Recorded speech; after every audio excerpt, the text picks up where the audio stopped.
ஓம் சாந்தி 26/1/2026.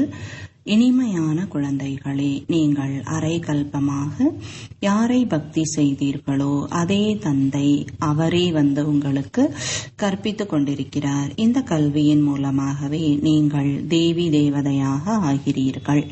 கேள்வி: யோகம் என்ற லிப்டின் அற்புதம் என்ன? பதில்: குழந்தைகளாகிய நீங்கள் யோக பலத்தின் லிப்ட் மூலமாக ஒரு நொடியில் மேலே ஏறி விடுகிறீர்கள். அதாவது ஒரு நொடியில் ஜீவன் முக்தியின் ஆஸ்தி உங்களுக்கு கிடைத்து விடுகிறது.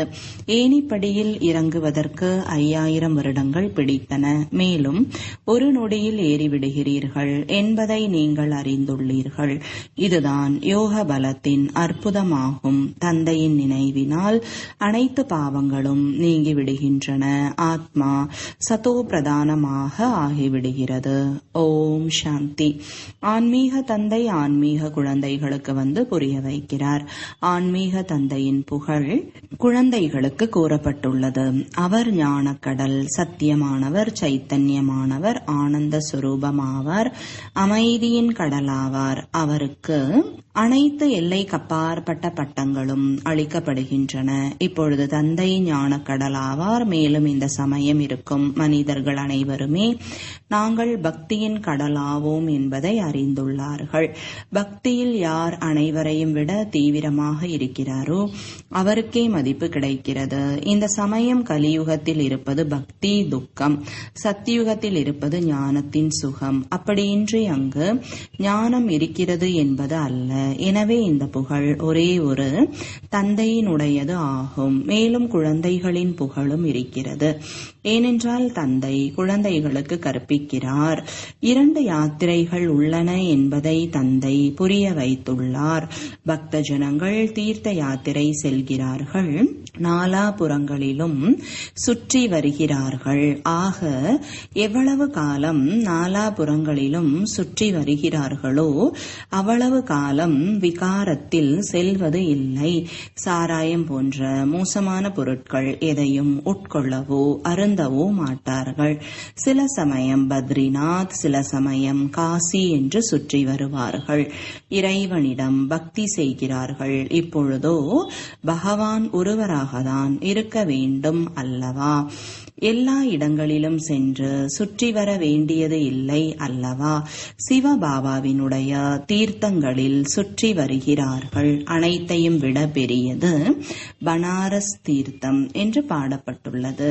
அதற்கு சிவனின் நகரம் என்று கூறுகிறார்கள். நாலாபுறங்களிலும் செல்கிறார்கள். ஆனால் யாருக்கு தரிசனம் செய்ய செல்கிறார்களோ அல்லது யாரை பக்தி செய்கிறார்களோ அவருடைய வாழ்க்கை சரித்திரம், தொழில் பற்றி யாருக்குமே தெரியாது. எனவே அதற்கு குருட்டு நம்பிக்கை என்று கூறப்படுகிறது. ஒருவருக்கு பூஜை செய்வது, தலை வணங்குவது மற்றும் அவரது வாழ்க்கை சரித்திரத்தை அறியாமல் இருப்பது, இதற்கு குருட்டு நம்பிக்கை என்பார்கள். வீட்டில் கூட கொண்டாடுகிறார்கள். தேவிகளுக்கு எவ்வளவு பூஜை செய்கிறார்கள். மண்ணினால் அல்லது கல்லினால் தேவிகளை அமைத்து அவற்றை அலங்கரிக்கிறார்கள். உதாரணமாக லக்ஷ்மியின் படத்தை அமைக்கிறார்கள். அவர்களிடம் இவருடைய வாழ்க்கை சரித்திரத்தை கூறுங்கள் என்றால் அவர் சத்தியுகத்தின் மகாராணியாக இருந்தார் என்பார்கள். திரேதா யுகத்தில் பிறகு சீதை இருந்தார். மற்றபடி இவர்கள் எவ்வளவு காலம் ஆட்சி புரிந்தார்கள்? லக்ஷ்மி நாராயணருடைய ஆட்சி எப்பொழுதிலிருந்து எப்பொழுது வரை நடந்தது என்பது யாருக்கும் தெரியாது. மனிதர்கள் பக்தி மார்க்கத்தில் யாத்திரை செல்கிறார்கள். இவை அனைத்துமே இறைவனை சந்திப்பதற்கான வழிகளாகும். சாஸ்திரங்கள் படிப்பது இதுவும் இறைவனை சந்திப்பதற்கான வழியாகும்.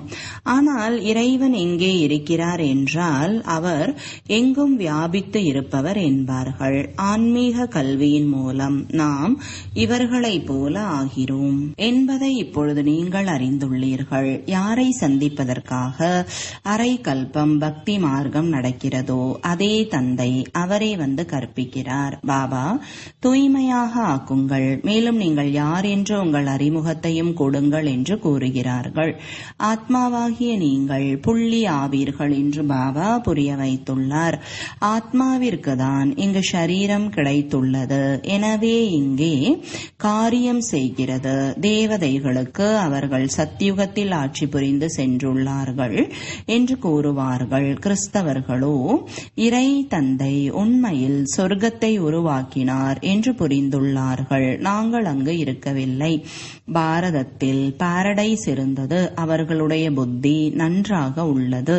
பாரதவாசிகள் சதோ பிரதானமாக ஆகிறார்கள், பிறகு தமோ பிரதானமாகவும் ஆகிறார்கள். அவர்கள் இவ்வளவு சுகத்தை பார்ப்பது இல்லை, பிறகு துக்கத்தை கூட இந்த அளவு பார்ப்பது இல்லை. இப்பொழுது பின்னால் இருக்கும் கிறிஸ்தவர்கள் எவ்வளவு சுகமாக இருக்கிறார்கள். முதலிலோ அவர்கள் ஏழைகளாக இருந்தார்கள். பணம் உழைப்பு மூலமாக சம்பாதிக்கப்படுகிறது அல்லவா? முதலில் ஒரு கிறிஸ்து வந்தார், பிறகு அவரது தர்மம் ஸ்தாபனையாகிறது, விருத்தியாகிக் கொண்டே செல்கிறது.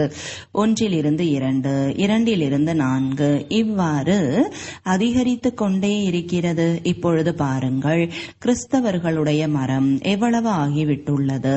அஸ்திவாரம் தேவி தேவதா குடும்பமாகும். அது மீண்டும் இந்த சமயம் இங்கு ஸ்தாபனை ஆகிறது. முதலில் ஒரு பிரம்மா, பிறகு பிராமணர்களின் தத்தெடுக்கப்பட்ட குழந்தைகள் விருத்தியடைகிறார்கள். தந்தை கற்பிக்கிறார். அப்பொழுது மிகவுமே ஏராளமான பிராமணர்கள் ஆகிவிடுகிறார்கள். முதலிலோ இந்த ஒருவர் இருந்தார் அல்லவா? 1 எவ்வளவு விருத்தி ஆகிவிட்டுள்ளது, எவ்வளவு ஆக வேண்டியுள்ளது. எத்தனை பேர் சூரிய வம்சம் சந்திர வம்சத்தில் தேவதைகளாக இருந்தார்களோ அத்தனை பேர் ஆகவே வேண்டியுள்ளது. முதலில் இருப்பவர் ஒரு தந்தை, அவருடைய ஆத்மா இருக்கவே இருக்கிறது. தந்தையின் குழந்தைகளாகிய நாம் ஆத்மாக்கள் எத்தனை பேர் இருக்கிறோம்? ஆத்மாக்களாகிய நம் அனைவரின் தந்தை ஒருவர் அனாதியாவார். பிறகு சிருஷ்டி சக்கரம் சுழன்று கொண்டே இருக்கிறது. அனைத்து மனிதர்களும் எப்பொழுதுமே இருக்க மாட்டார்கள் அல்லவா? ஆத்மாக்கள் பல்வேறு பாகத்தை ஏற்று நடிக்க வேண்டியுள்ளது. இந்த விருட்சத்தின் முதல் வேர் தேவி தேவதைகளின் உடையதாகும். பிறகு அவற்றிலிருந்து தண்டுகள் வெளிப்பட்டுள்ளன. எனவே குழந்தைகளே, நான் என்ன செய்கிறேன் என்பதை தந்தையே குழந்தைகளுக்கு புரிய வைக்கிறார். ஆத்மாவில் தான் தாரணை ஆகிறது. நான் எப்படி வந்தேன் என்பதை தந்தை கூறுகிறார். குழந்தைகளாகிய நீங்கள் அனைவருமே தூய்மையற்றவராக ஆகிவிடும் பொழுது நினைவு செய்கிறீர்கள். சத்தியுகம் திரேதா யுகத்திலோ நீங்கள் சுகமாக இருக்கும் பொழுது நினைவு செய்யாமல் இருந்தீர்கள். துவாபர யுகத்திற்கு பிறகு துக்கம் அதிகமாக ஆகும் பொழுது ஹே பரமபிதா பரமாத்மா பாபா என்று கூப்பிட்டீர்கள். ஆம் குழந்தைகளே, கேட்டேன். என்ன விரும்புகிறீர்கள்? பாபா தூய்மையற்றவர்களை தூய்மையாக ஆக்குங்கள். பாபா, நாங்கள் மிகவும் துக்கமுடையவர்களாக தூய்மையற்றவர்களாக உள்ளோம். நீங்கள் எங்களை தூய்மையாக ஆக்குங்கள், கருணை புரியுங்கள், ஆசீர்வாதம் செய்யுங்கள். பாபா, தூய்மையற்றவர்களை தூய்மையாக ஆக்குங்கள் என்று நீங்கள் என்னை அழைத்தீர்கள். தூய்மை என்று சத்தியுகத்திற்கு கூறப்படுகிறது. இதுவும் தந்தை அவரே கூறுகிறார். நாடகத்தின் திட்டப்படி சங்கமயுகம் ஆகும் பொழுது, சிருஷ்டி பழையதாகி விடும் பொழுது நான் வருகிறேன். துறவிகள் கூட 2 விதமாக உள்ளார்கள் என்பதை நீங்கள் புரிந்துள்ளீர்கள். அவர்கள் ஹட்டயோகி ஆவார்கள். அவர்கள் ராஜயோகி என்று கூறப்படுவது இல்லை. அவர்களுடையது எல்லைக்கு உட்பட்ட துறவரமாகும். வீடு வாசலை விட்டு போய் காட்டில் இருக்கிறார்கள். குருமார்களுக்கு சீடர்கள் ஆகிறார்கள். கோபிச்சந்த் ராஜாவிற்கும் கூட ஒரு கதையை கூறுகிறார்கள். நீங்கள் ஏன் வீடு வாசலை விடுகிறீர்கள்? எங்கு செல்கிறீர்கள்? சாஸ்திரங்களில் அதிகமான கதைகள் உள்ளன. இப்பொழுது பிகேக்களாகிய நீங்கள் ராஜாக்களுக்கும் ஞானத்தை மற்றும் யோகத்தை கற்பிக்கிறீர்கள். ஒரு அஷ்டாவக்கிரரின் கதையும் உள்ளது. அதில் காண்பிக்கிறார்கள், ராஜாவிற்கு வைராகியம் ஏற்பட்டது. யாராவது என்னை பரமாத்மாவை சந்திக்குமாறு செய்யுங்கள் என்று கூறினார். முரசை அடிக்குமாறு செய்வித்தார். இது அதே நேரம் தந்தையை சந்திக்க செய்வதற்கு நீங்கள் ராஜாக்களுக்கெல்லாம் ஞானத்தை அளிக்கிறீர்கள் அல்லவா? எப்படி நீங்கள் சந்தித்துள்ளீர்களோ அதே போல மற்றவர்களையும் சந்திக்க வைக்கும் முயற்சியை செய்கிறீர்கள். நாங்கள் உங்களை சொர்க்கத்திற்கு அதிபதி ஆக்கிவிடுவோம், முக்தி ஜீவன் முக்தியை அளிப்போம் என்று நீங்கள் கூறுகிறீர்கள். பிறகு அவர்களுக்கு கூறுங்கள், சிவபாபாவை நினைவு செய்யுங்கள், வேறு யாரையும் அல்ல. உங்களிடம் கூட ஆரம்பத்தில் அமர்ந்தபடியே ஒருவரை ஒருவர் பார்த்து தியானத்தில் சென்று விடுவார்கள் அல்லவா? மிகவும் ஆச்சரியமாக இருந்தது. இவருக்குள் தந்தை இருந்தார் அல்லவா? எனவே அவர் அதிசயம் செய்து காண்பித்துக் கொண்டிருந்தார். அனைவருடைய புத்தி எனும் கயிறை இழுத்து விட்டு கொண்டிருந்தார். பாப் தாதா இருவரும் இணைந்து இருந்தார்கள் அல்லவா? சுடுகாடு அமைப்பார்கள். அனைவரும் தந்தையின் நினைவில் உறங்கிவிடுங்கள், அனைவரும் தியானத்தில் சென்று விடுவார்கள். இவை அனைத்தும் சிவபாபாவின் சாமர்த்தியமாக இருந்தது. இதை பிறகு அநேகர் மாயாஜாலம் என்று நினைக்க முற்பட்டார்கள். இது சிவபாபாவின் விளையாட்டாக இருந்தது. தந்தை மந்திரவாதி, வியாபாரி, ரத்தினங்களை அளிப்பவர் ஆவார் அல்லவா? வண்ணானும் ஆவார், தட்டானும் ஆவார், வழக்கறிஞரும் ஆவார். அனைவரையும் ராவணனுடைய சிறையிலிருந்து விடுவிக்கிறார். அவரைதான் ஹே பதித பாவனரே, ஹே தூர தேசத்தில் இருப்பவரே, வந்து எங்களை தூய்மையாக்குங்கள் என்று அனைவரும் அழைக்கிறார்கள். அதுவும் தூய்மையற்ற உலகத்தில், தூய்மையற்ற சரீரத்தில் வந்து எங்களை தூய்மையாக ஆக்குங்கள். இப்பொழுது நீங்கள் அதன் பொருளை புரிந்துள்ளீர்கள். குழந்தைகளாகிய நீங்கள் என்னை ராவணனுடைய தேசத்தில் அழைத்துள்ளீர்கள் என்று தந்தை வந்து கூறுகிறார். நானோ பரம்தாமத்தில் அமர்ந்திருந்தேன். ஸ்வர்க்கத்தை உருவாக்குவதற்காக என்னை நரகமான ராவணனுடைய தேசத்தில் அழைத்துள்ளீர்கள். இப்பொழுது சுகதாமத்திற்கு அழைத்து செல்லுங்கள். இப்பொழுது குழந்தைகளாகிய உங்களை அழைத்து செல்கிறார் அல்லவா? எனவே இது நாடகமாகும். நான் உங்களுக்கு அளித்திருந்த ராஜ்யம் முடிவடைந்தது. பிறகு துவாபர யுகம் முதல் ராவண ராஜ்யம் நடந்தது. 5 விகாரங்களில் விழுந்தீர்கள். அது பற்றிய சித்திரங்கள் கூட ஜெகநாத் புரியில் உள்ளது. முதல் நம்பரில் இருந்தவரே பிறகு 84 பிறவிகள் எடுத்து இப்பொழுது கடைசியில் இருக்கிறார். பிறகு அவர்தான் முதல் நம்பரில் செல்ல வேண்டும். இந்த பிரம்மா அமர்ந்துள்ளார், விஷ்ணு கூட அமர்ந்துள்ளார். இவர்களுக்குள் என்ன தொடர்பு உள்ளது? உலகத்தில் யாருக்கும் தெரியாது. பிரம்மா, சரஸ்வதி கூட உண்மையில் சத்யுகத்திற்கு அதிபதியாக லக்ஷ்மி நாராயணராக இருந்தார்கள். இப்பொழுது நரகத்திற்கு அதிபதி ஆவார்கள்.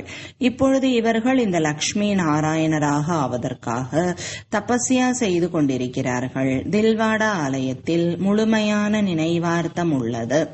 தந்தை கூட இங்குதான் வந்துள்ளார். எனவேதான் இப்பொழுது அபுமலை அனைத்து தீர்த்தங்களிலும், அனைத்து தர்மங்களின் தீர்த்தங்களிலும் முக்கியமான தீர்த்தம் என்று எழுதுகிறோம். ஏனென்றால் இங்குதான் தந்தை வந்து அனைத்து தர்மங்களுக்கும் சத்கதி அளிக்கிறார். நீங்கள் சாந்தி தாமத்திற்கு சென்று பிறகு சொர்க்கத்திற்கு செல்கிறீர்கள். பிறகு அனைவரும் சாந்தி தாமத்திற்கு சென்று விடுகிறார்கள். அது ஜட நினைவார்த்தம். இது உயிரோட்டமானது. நீங்கள் சைத்தன்யமாக அதுபோல ஆகிவிடும் பொழுது இந்த ஆலயங்கள் அனைத்தும் முடிந்துவிடும். பிறகு பக்தி மார்க்கத்தில் இந்த நினைவார்த்தத்தை அமைப்பார்கள்.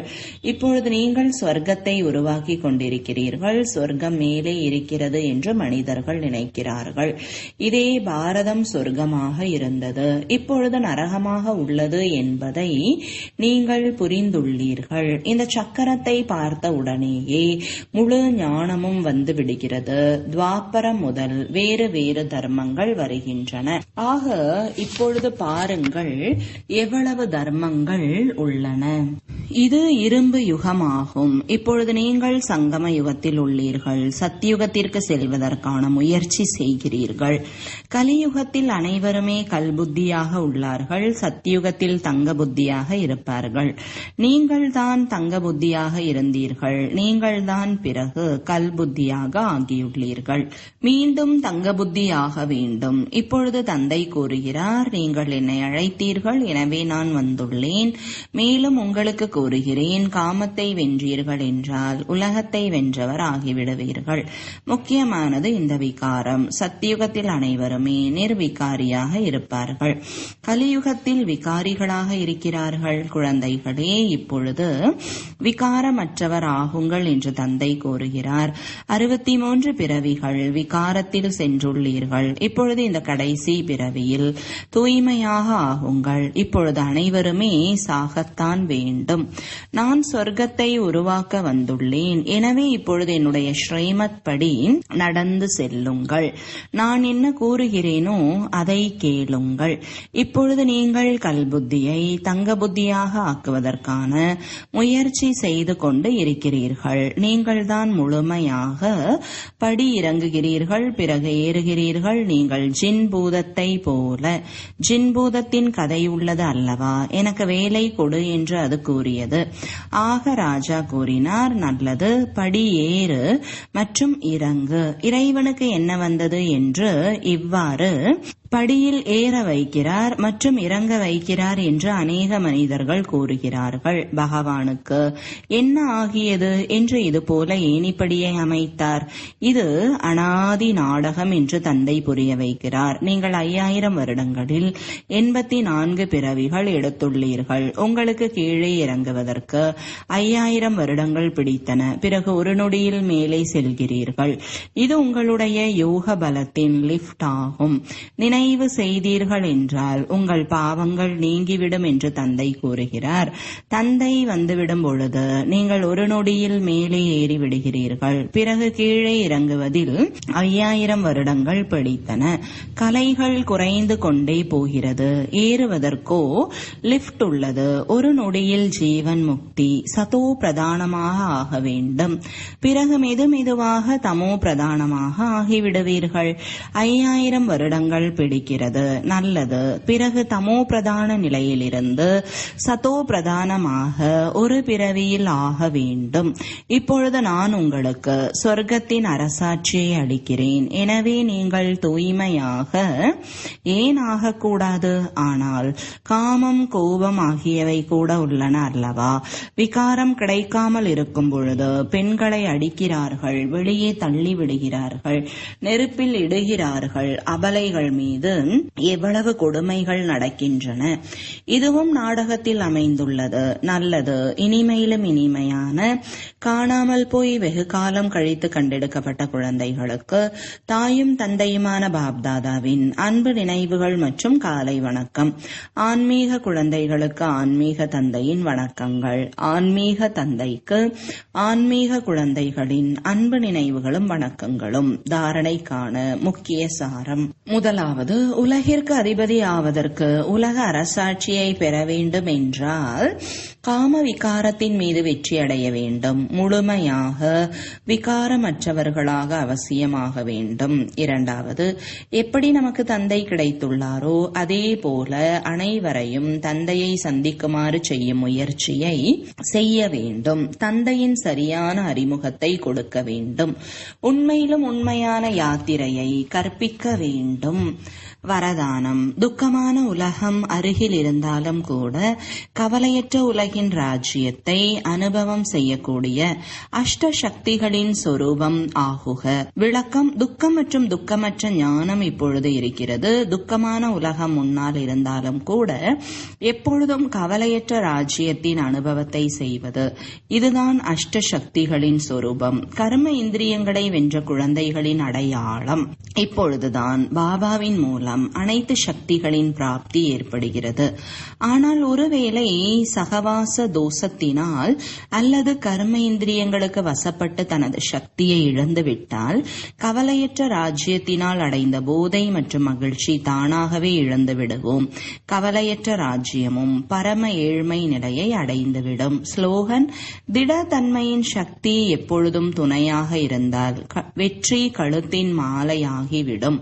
அவ்யக்த சமிஞ்சை: இந்த அவ்யக்த மாதத்தில் பந்தனங்களில் இருந்து விடுபட்டு ஜீவன் முக்தி நிலையின் அனுபவம் செய்யுங்கள். தனது எண்ணங்களின் புயல் அல்லது ஏதாவது சம்பந்தங்களின் மூலம், இயற்கை அல்லது குழந்தைகளின் மூலம் புயல் அல்லது தடைகள் வருகிறது என்றால் அதிலிருந்து விடுபடுவதற்காக யோக நிலையில் நிலைத்திருப்பவர் ஞானம் நிறைந்தவராகுக.